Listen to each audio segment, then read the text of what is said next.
Hey guys, today is a special day because what we have here is the brand new Samsung Galaxy S23 and the S23 Plus in green and lavender.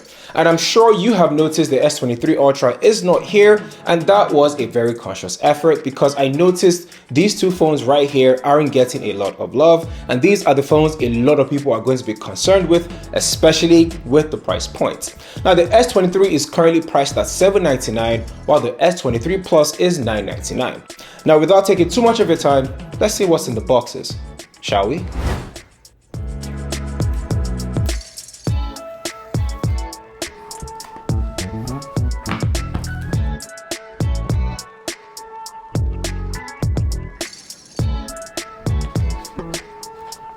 Now the unboxing experience is no surprise. We just have a small box, no charger, and just a USB-C cable.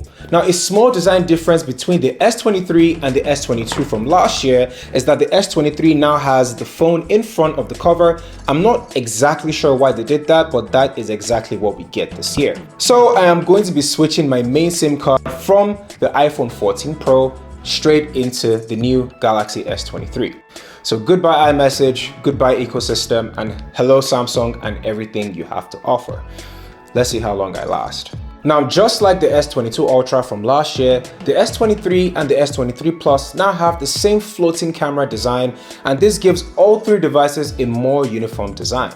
Now, I still prefer the S22 if I'm being honest. I'm not necessarily digging this whole minimalist design thing that Samsung is going on, but let me know down in the comments which one you prefer, if you prefer the S22 or you prefer the S23. Now the colors I got were green and lavender, but they also come in black and cream. Now it has a smooth matte finish with a glossy aluminum frame that matches the color of your phone. Now lavender is the best color, just like the S22 and the S23. Now, at this point in time, we already know that Samsung has the best displays in the world, and the S23 lineup is no exception.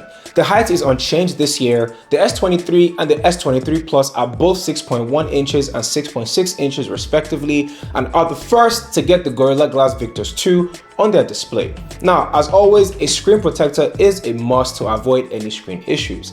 They both have an adaptive 120Hz refresh rate with a peak brightness of 750 nits. Now, a huge letdown are the cameras.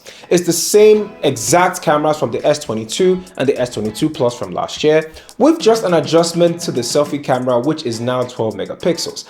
Look, I don't know, man. I honestly feel they could have improved on this, even if it was just slightly, because the S23 Ultra is getting all the love in the world. Now the entire S23 lineup will also have the new and powerful Snapdragon 8 Gen 2 chip made for Samsung. Now I'm not sure if that is going to work on any other phone or what the speed or performance is going to be, but only time will tell. Now there is a lot of hype around the new chip being more efficient in terms of power and how it affects the battery life, because the S22 especially had abysmal battery life. So I'm hoping within the next few days, the battery here will be a different story.